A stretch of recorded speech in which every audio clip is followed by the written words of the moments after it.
Entonces tienen acá, ¿cuál es la definición de endocarditis? Infecciosa es la infección del endocardio, secundario a qué? A bacterias, a hongos, clamidias y riquecias. Ahora vean ustedes acá cuál es la diferencia de endocarditis a endarteritis. Endarteritis es la infección del endotelio vascular extracardíaco. Cuando veamos nosotros pacientes que tienen persistencia del conducto arterioso, vamos a hablar de endarteritis. O si tiene comunicación interventricular, van a hablar de endarteritis. Pero si es a nivel de las válvulas, ustedes van a decir que es endocarditis, porque las válvulas son de endocardio. ¿Cuál es la lesión más frecuente de la endocarditis?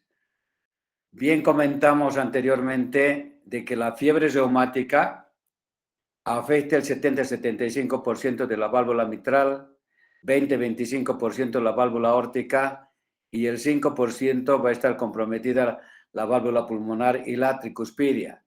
Y acá vean ustedes las vegetaciones a nivel de la válvula mitral y de la válvula tricuspidia.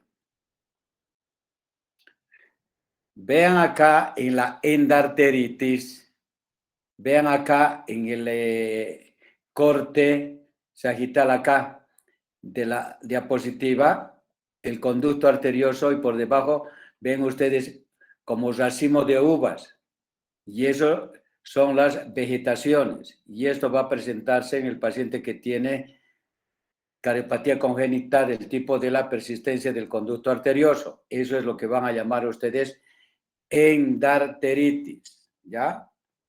Y acá en la radiografía de tórax van a ser la secundario, sepsis secundario a la endocarditis que va a comprometer los pulmones. Y ahí ven en la figura de abajo como racimos de uva que son las vegetaciones. ¿Cuál es la fisiopatología de la endocarditis?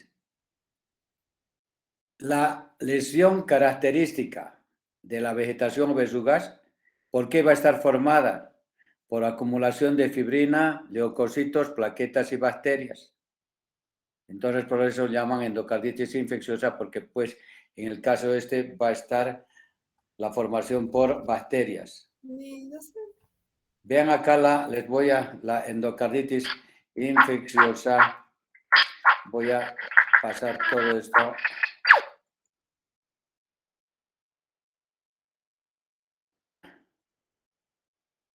Si el paciente tiene lesión endotelial por factores hemodinámicos o traumáticos, los cuales van a incluir presencia de inmunocomplejos, depósitos de fibrina y va a ser endocarditis trombótica no bacteriana.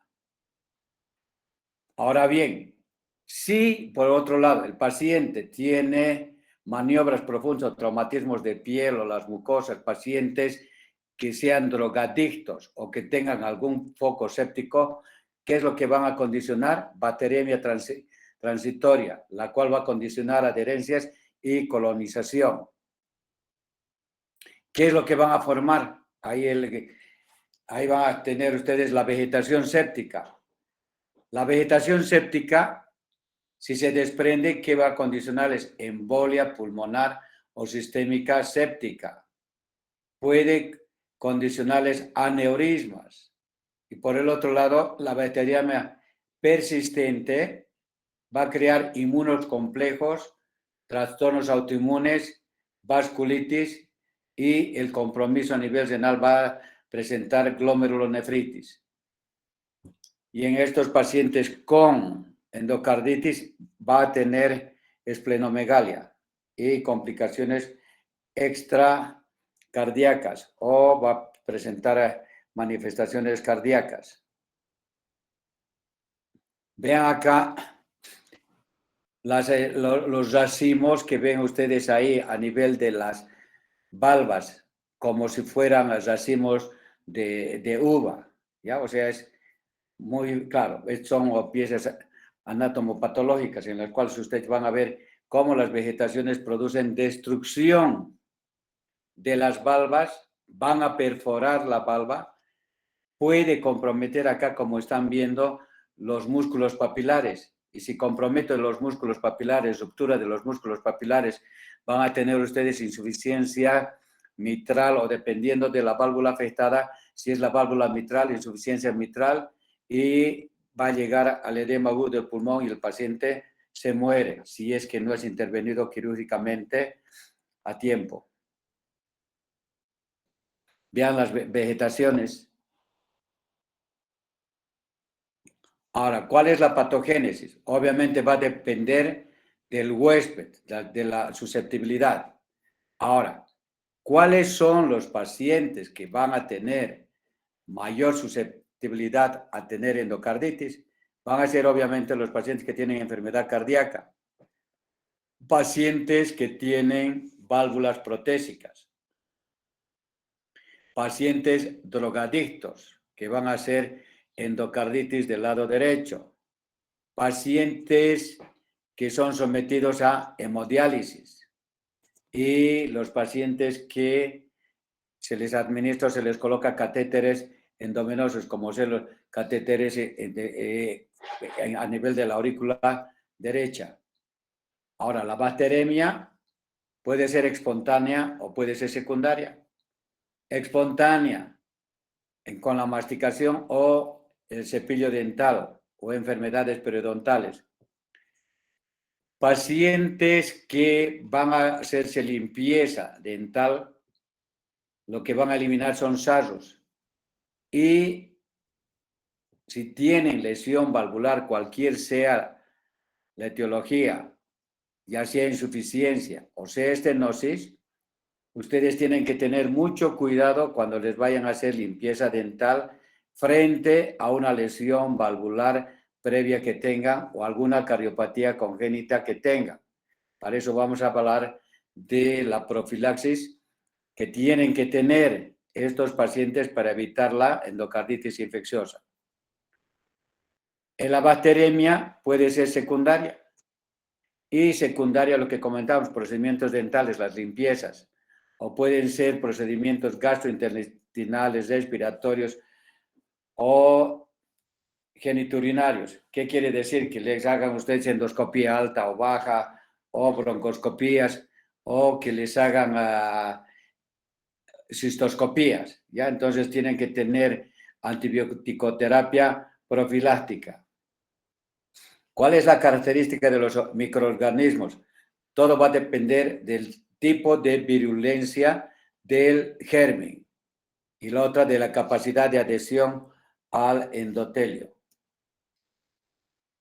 Vean acá todas las lesiones que puede condicionar la endocarditis. Vean acá las infecciones dentales, después infecciones geniturinarias, infecciones cutáneas, infecciones pulmonares, los cuales van a condicionar a través de vía sanguínea todas las lesiones que van a tener, lesión de la válvula mitral, de la válvula aórtica y todo esto que va a lesionar la endocarditis.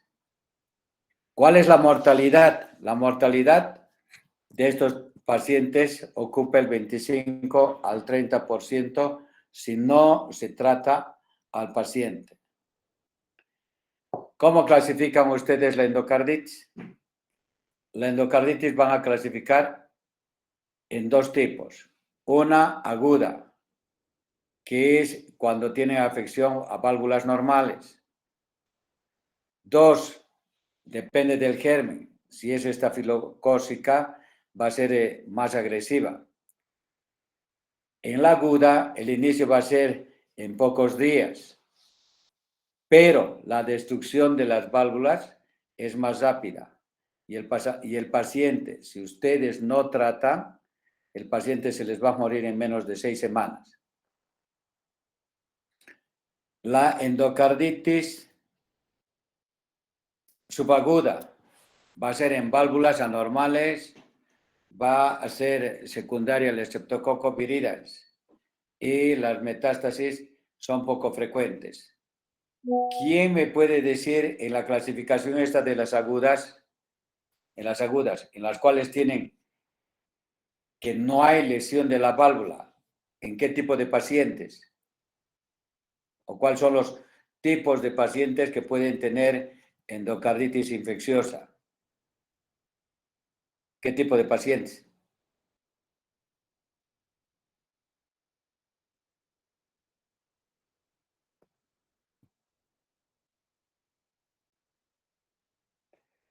En las ¿En agudas, drogadictos? perdón. ¿En pacientes drogadictos? 1, drogadictos. 2,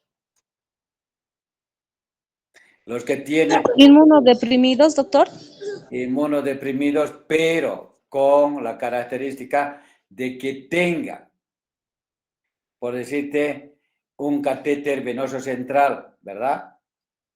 Y ustedes recuerdan cuando a los pacientes se les coloca catéter venoso central, les hacen radiografía para ver si el catéter no está próximo a la válvula tricuspidia. Si está próximo, chocando la válvula tricuspidia, entonces puede originar de que lesione la válvula y cualquier proceso infeccioso va a ir a desencadenar endocarditis infecciosa. El catéter, ¿verdad? Catéter venoso central. 2, los pacientes que tienen el catéter para hemodiálisis, si tiene algún proceso infeccioso, pues puede contribuir a que el paciente tenga endocarditis. 3, pacientes que tienen marcapasos. Si hay infección a nivel del lecho, del implante, del generador del marcapaso donde se encuentra la pilita, si esa tiene infección, a través del electrodo puede condicionar lesión de la válvula tricuspidia y tener endocarditis infecciosa. ¿Ya? Entonces, las agudas generalmente son del lado derecho. Ahora, obviamente pueden ser agudas las cuales tengan lesiones de la válvula mitral o aórtica. Vean acá la válvula aórtica, válvula bivalva y es reumática. Vean acá como racimos de uva, las cuales son las vegetaciones. Cuando hacen los estudios ustedes para determinar si el paciente tiene endocarditis, la diapositiva esta es muy interesante. La ecocardiografía transtorácica, si ven acá los racimos de uva, cuando son menos, escuchen bien, menos de 3 milímetros de diámetro, las vegetaciones que están viendo, no son visualizadas en la ecocardiografía transtorácica. Lo que tienen que pedir ustedes es ecocardiografía transesofágica, la cual les va a poder permitir hacer el diagnóstico de la presencia de vegetaciones menos de 3 milímetros. Entonces, cuando tengan ustedes sospecha de endocarditis, no pidan ecocardiografía transtorácica, siempre pidan ecocardiografía transesofágica. Ahora vean, en válvula nativa, lo que comentábamos, ¿verdad? De los pacientes drogadictos. Y obviamente en válvulas protésicas, cualquier germen o infección que tengan, los pacientes con prótesis van a ser más susceptibles y de ahí es que tienen que tener cuidados ustedes en el diagnóstico y la profilaxis para evitar la endocarditis. Vean acá todos los patógenos que pueden condicionar fiebre, que pueden condicionar endocarditis infecciosa. Tienen Streptococcus spirilis, estafilococo dorado, estafilococo coagulasas negativa, enterococos, bacterias gram negativas, fúngicas y los hemocultivos. Vean acá la incidencia y el porcentaje de todos los gérmenes que les puede condicionar endocarditis infecciosa. Una vez que ustedes están ante la sospecha de que el paciente tiene endocarditis infecciosa, lo primero que tienen que ver es cuál es la sintomatología de dicho paciente. Entonces, vamos a suponer que el paciente tiene una fiebre de 1 a 2 semanas de evolución. Entonces ustedes tienen que tener sospecha, estará siendo el paciente endocarditis infecciosa y tienen entonces ustedes, ¿qué es lo que van a encontrar? Fiebre, escalofríos, sudoración, pérdida de peso, fatiga, disnea, tos, puede hacer accidentes cerebrovasculares, cefaleas, náuseas, vómitos, mialgias, artralgias y dolor torácico. Pero en endocarditis, en el porcentaje, si ustedes están viendo cuál es el síntoma que tiene pues la fiebre, va a ser 80-85%. ¿Ya? Cuando ven ustedes paciente fiebre en estudio, no es el paciente que tiene una fiebre de 24, 48, 72 horas, ¿ya? Porque cualquier cuadro viral respiratorio les va a dar fiebre. Entonces, el de acá, vean todas las manifestaciones clínicas del paciente que tiene endocarditis, síntomas. ¿Y cuáles son los signos? Vean acá, soplo, va a ser casi igual que el de la fiebre, 80-90%, 80-85%. O el otro es, si bien han auscultado ustedes que conocen a su paciente, tiene soplo y la aparición de un nuevo soplo, les va a ser el diagnóstico de que el paciente tenga o está cursando con endocarditis. Puede tener anormalidades neurológicas, puede ser embolias, tener esplenomegalia, presentar los nódulos de Osler, puede tener hemorragia subungual, petequias y manchas de Haneway. Vean acá en el fondo de ojo, hemorragias. Vean acá el hemorragias subunguales.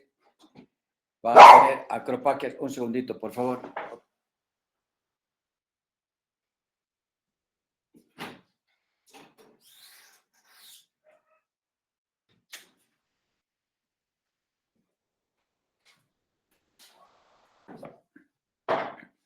Van a tener acá panadizos de Osler y las manchas de Haneway. Todo esto va a presentar el paciente que tiene endocarditis.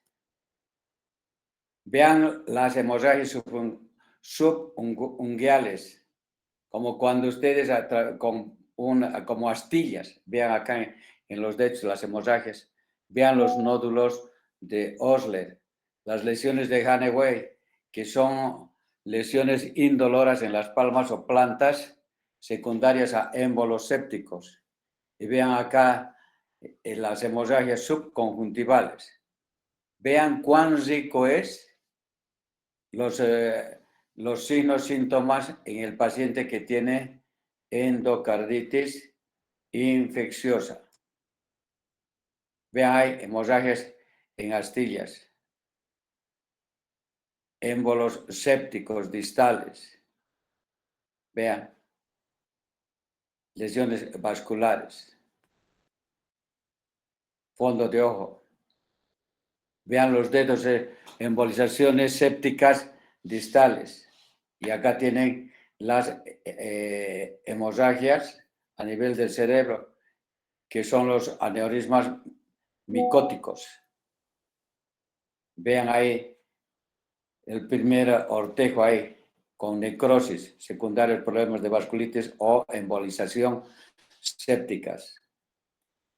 En la anatomía patológica van a ver las vegetaciones mitrales o en la válvula aórtica bicúspide. Vean cómo en la endocarditis las vegetaciones en el cuadrante inferior, vean las válvulas, cómo se las come las vegetaciones, las perfora. Y al estar perforadas, ¿qué es lo que va a condicionar? Va a condicionar insuficiencia, ya sea mitral o aórtica, dependiendo de la afección de la válvula. Vean vegetaciones con gran destrucción de la válvula aórtica. Todas las vegetaciones que ven, ya no se ve la anatomía ahí de la válvula, se la ha comido las vegetaciones, la válvula. ¿Qué es lo que le va a condicionar? Insuficiencia aórtica severa. Y obviamente estos pacientes requieren cambio valvular. Y si no, el paciente se va a morir de sepsis.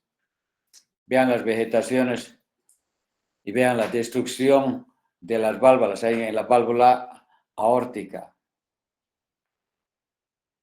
Mecanismos de formación y vean los diferentes tipos de compromiso valvular, ya dependiendo la localización acá. ¿Qué exámenes ustedes van a pedir al paciente? Entonces, obviamente le van a pedir ¿qué? Un hemograma. Y en el hemograma, ¿qué van a encontrar ustedes? Una leucocitosis moderada. Pueden encontrar ustedes anemia normocítica. Obviamente, como tiene una reacción inflamatoria, tanto la velocidad de eritrosedimentación como el PCR van a ser positivos. ¿Qué van a solicitar ustedes cuando hacen el diagnóstico están haciendo el diagnóstico de endocarditis infecciosa? Lo primero que van a pedir son 3 hemocultivos. Ya es crucial para hacer el diagnóstico. Mínimo son 3 hemocultivos que van a hacer. Ahora, independientemente, escuchen bien, de la presencia de picos febriles, tendrán que hacer los 3 series de hemocultivos. Ahora, el hemocultivo negativo puede resultar de ¿qué? De que ya al paciente se le esté dando ya tratamiento previo con antibióticos. 1, 2, que el crecimiento del germen sea lento y requiera algunos medios especiales para hacer el diagnóstico. Cuando le piden el examen de orina, ¿qué van a poder encontrar ustedes? Microhematuria con o sin proteinuria. Y eso es muy importante.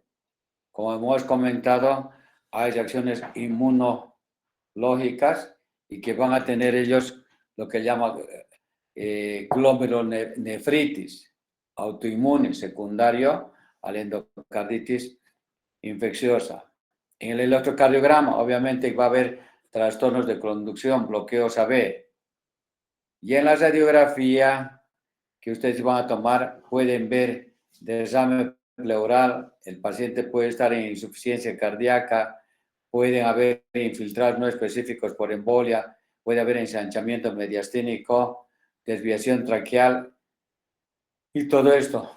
Y en el electrocardiograma pueden ustedes ver trastornos de ritmo. Tienen acá en B1 el primero, el segundo complejo, el QRS que es diferente al precedente, tiene extrasístoles ventriculares. Entonces, ustedes ya pueden ver el compromiso a nivel del sistema de conducción. La ecocardiografía, lo que comentábamos, la transtorácica, la sensibilidad es 60-75% en relación a la transesofágica. Y vean ahí donde está la imagen de ecocardiografía transesofágica, vean la vegetación, esa espícula donde está la punta de la flechita. Y esa es la vegetación. Vean ahí, imagen con zoom más ampliada, la vegetación a nivel de la valva anterior de la mitral. Obviamente, en la ecocardiografía ya transtorácica, la vegetación y está tan grande, pues obviamente va a ser diagnosticada, ¿verdad? Vean la de acá, en la imagen de la derecha, la superior, vean gran vegetación. En el de la izquierda, vean la válvula mitral calcificada y se ven las vegetaciones ahí en la válvula mitral. Vean acá la otra con flechita, la válvula mitral con vegetaciones. Y todas vean los diferentes tipos de vegetaciones en la endocarditis de la válvula mitral. Vean acá la valva anterior de la mitral y la vegetación que está a nivel de la valva anterior. Si esta se desprende, la vegetación esta que están viendo, ¿qué es lo que les va a condicionar? ACV de tipo embólico, pero séptico. Si migra hacia los vasos del cerebro, van a ir a formar los aneurismas micóticos. Y no es de que la vegetación sea producida por hongo, sino que la vegetación va a ir a producir alteraciones a nivel del endotelio de los vasos, va a debilitar la pared y va a hacer de que a nivel del vaso se forme una imagen como si fuera un hongo. Debilita la pared y se rompe la pared vascular y va a condicionar lo que se llama ACV de tipo hemorrágico. Es lo que llamamos nosotros los abscesos micóticos, pero no es condicionado por el hongo, sino que llega a tener la forma de un hongo. Para el diagnóstico de la endocarditis, tenemos diagnóstico definitivo patológico y el clínico. El patológico, obviamente, cuando diagnostica el microorganismo o la vegetación. Y el clínico, ustedes para hacer el diagnóstico de endocarditis requieren 2 criterios mayores o un criterio mayor y 3 menores o 5 menores. El diagnóstico posible, ¿cuándo van a determinar? Cuando tienen un criterio mayor y uno menor. Ahora, los criterios de Duke no de endocarditis van a ser diagnósticos alternativos, resolución del cuadro en menos de 4 días y no hay evidencia anatomopatología en autopsias o cirugías. Entonces dicen que no fue endocarditis infecciosa. Dentro de los criterios de Duke, ¿cuáles son los criterios clínicos mayores? Los criterios van a ser hemocultivo positivo, en la cual ustedes tengan 2 hemocultivos separados, los cuales vayan a ser positivos. O tengan ustedes evidencia de lesión endocárdica, o sea que ustedes le hagan el estudio de ecocardiografía y obviamente visualicen la vegetación a nivel de la válvula, ya sea mitral, aórtica, pulmonar o tricuspidia. O durante la ecocardiografía vean que hay una nueva insuficiencia valvular, entonces ustedes van a tener con el criterio mayores de Duke que el paciente está desarrollando endocarditis infecciosa. ¿Cuáles son los criterios clínicos menores? Existencia de factores predisponentes, ¿verdad? Muy bien. ¿Qué quiere decir eso? Que ustedes sabiendo de que el niño pues tuvo fiebre reumática y a los 30 años tiene lesión valvular mitral o aórtica. Entonces, ¿qué quiere decir? Que ya tiene una cardiopatía predisponente. Cuando comentamos en fiebre reumática de que el tratamiento era la penicilina, ¿verdad? Y para evitar complicaciones, para evitar que posteriormente desarrolle endocarditis infecciosa, comentamos que el paciente tenía que ser sometido a la administración de una ampolla de penicilina benzatínica cada 21 días. Era por esto lo que les comento, criterios clínicos menores, cardiopatía predisponentes. Si ustedes dan o hacen el tratamiento adecuado de que el germen más frecuente va a ser el estreptococo, entonces tienen ustedes la penicilina y hubiesen evitado de que el paciente tenga endocarditis. ¿Ya? Y en criterios clínicos menores, adicción a drogas parenterales, drogadictos. 2. Fiebre mayor de 38 grados. Y por último, los fenómenos vasculares, en los cuales el paciente vaya a presentar embolias en las arterias mayores, infarto pulmonar séptico, hemorragias hemorragia subconjuntival, manchas de Haneway, que son las lesiones que va a presentar la endocarditis infecciosa. Entonces vean todos estos criterios menores. Ahora bien, el cuarto es qué fenómenos inmunológicos va a presentar el paciente con endocarditis infecciosa. El primer órgano que va a ser, ¿cuál va a ser? El riñón, en la cual van a tener ustedes lo que llaman glomerulonefritis. 2, los panadizos de Osler que han visto las manchas de Zot y el factor reumatoideo, que va a estar elevado. Ahora bien, tienen que tener ustedes evidencias microbiológicas, o sea, tienen que tener hemocultivos positivos. Y de acuerdo al cultivo, entonces ustedes van a hacer el tratamiento adecuado y el antibiótico adecuado. Y la demostración serológica de la infección activa. El ecocardiograma no típico no es típico de la endocarditis infecciosa. ¿Ya? Tienen clínica, tienen laboratorios y todo eso. ¿Qué tal si el paciente tiene vegetaciones menos de 2 o 1 milímetro, en la cual no se va a poder visualizar por ecocardiografía transtorácica y le hicieron y dicen no se reporta ninguna lesión valvular? Entonces lo que comentamos siempre en sospecha, obviamente con la clínica, tendrá que hacer la ecocardiografía transesofágica. ¿Cuál es el tratamiento de la endocarditis por Streptococcus viridis, que es el más frecuente? Vean acá el antibiótico, la penicilina G, ceftriaxona, penicilina G, gentamicina, vancomicina. Y tienen acá las semanas que tiene que tener de duración el paciente con endocarditis.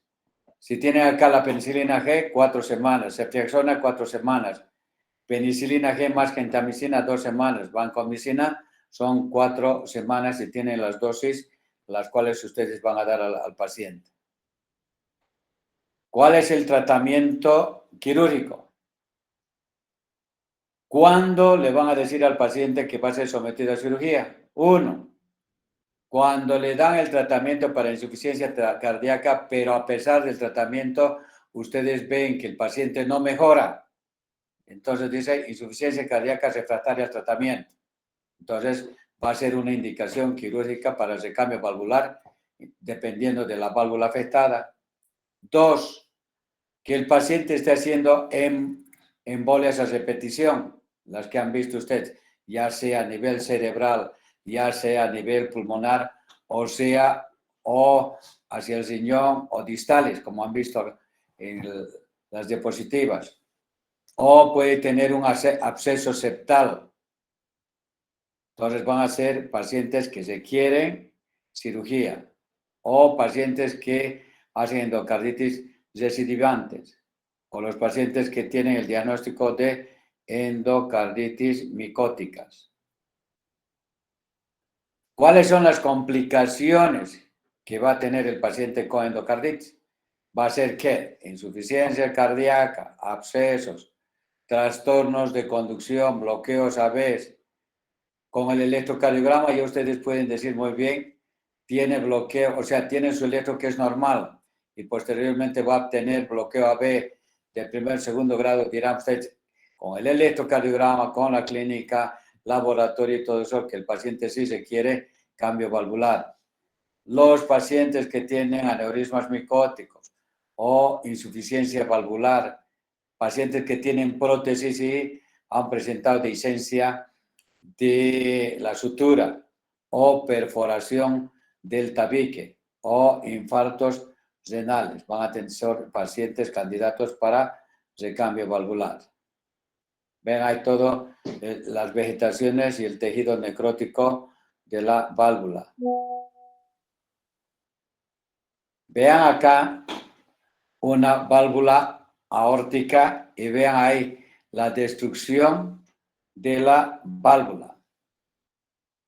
Entonces, todo esto es secundario a que cuando tuvieron que examinar al niño de 4 o 5 años no le hicieron el tratamiento adecuado de darle la penicilina o macrólidos, posteriormente obviamente va a tener ya el compromiso valvular. Y si ustedes, ya teniendo conocimiento que el paciente tiene, ya sea estenosis o insuficiencia mitral o valvular de cualquier válvula, no están haciendo la profilaxis de cada 21 días, la administración de penicilina benzatínica, van a terminar en que el paciente llegue a tener ¿qué? Endocarditis infecciosa. De ahí es de que al inicio del tema es muy importante hacer el diagnóstico de fiebre reumática, de dar el tratamiento correcto y por último, si pues ustedes no estuvieron en el tratamiento del paciente, entonces tendrán que darle el tratamiento en forma profiláctica para evitar de que el paciente llegue a tener endocarditis y pues al final si no hacen el tratamiento el paciente se les va a morir. ¿Ya? Eso es todo en cuanto al diagnóstico de endocarditis infecciosa. Si tienen alguna pregunta.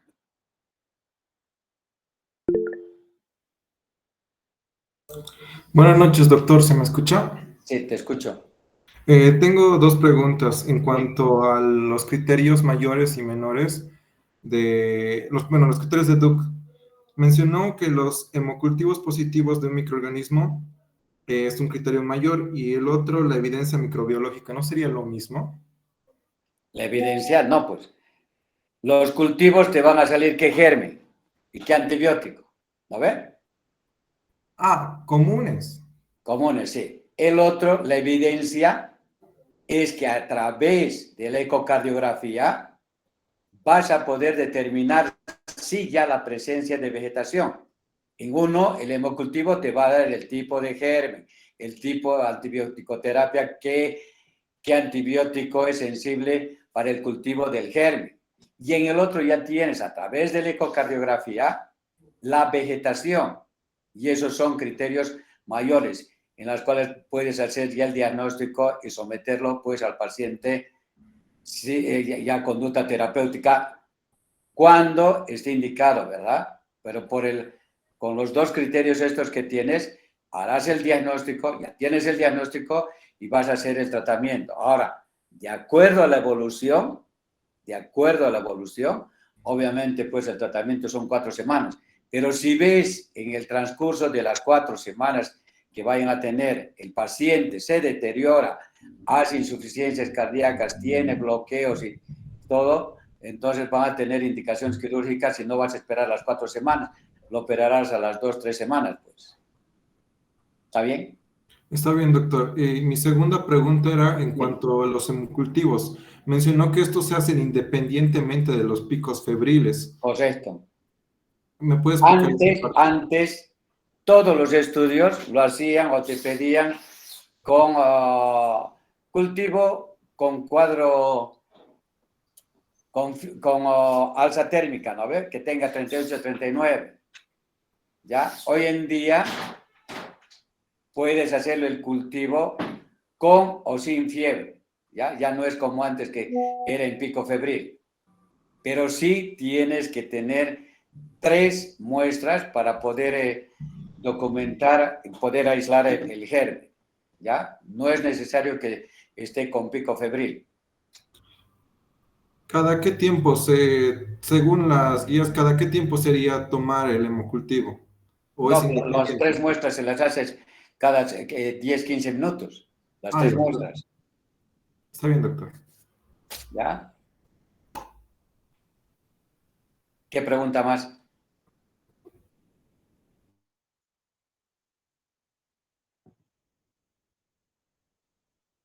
Para los cultivos, no sé si han visto hacer, es una técnica, no es de que vayas y le tomes el cultivo como toma muestras de sangre para cualquier paciente. ¿Ya? No es tomarle la muestra como, por decirte, yo voy al laboratorio, quiero que me hagan un hemograma. No es así. O sea, para los pacientes que tienen hemocultivos, tienen que estar con su traje especial y tienen que tener todo de asepsia. Ya cuando vea, esperemos, ojalá tuviéramos nosotros allá en el hospital, claro, para ustedes bien, pero para el paciente pues mal.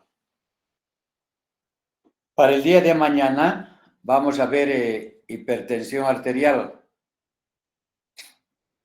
Hipertensión arterial martes, el miércoles y jueves. ¿Cómo es? Martes va a ser hipertensión arterial. El miércoles les voy a dar CIA, C y B y PSA. El viernes van a ser tetralogía de Fallot, enfermedad de Epstein y coartación de la aorta.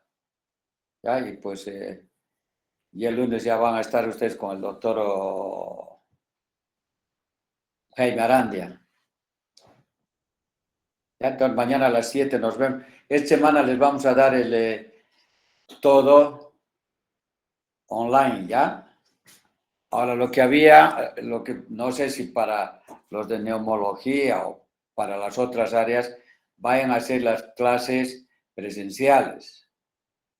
Y en el sentido de que se ha comentado de que pues la asistencia a las clases, por decir de T300, ahora me alegra que haya mayor número. La anterior vez eran 21 y la anterior eran 33. O sea, pues posiblemente lo que quieren es de que pues las clases sean presenciales. Y si a mí me dicen, yo también les voy a decir presenciales. Espero que el próximo año sea presenciales porque pues online casi no hay. Tal vez depende del interés de cada alumno, ¿no? Está en eso. No sé si en la próxima rotación que va a ser neumología se ha pedido que pues sea presencial. Pero terminamos nosotros esta semana clases virtuales. Los veo mañana entonces con hipertensión arterial.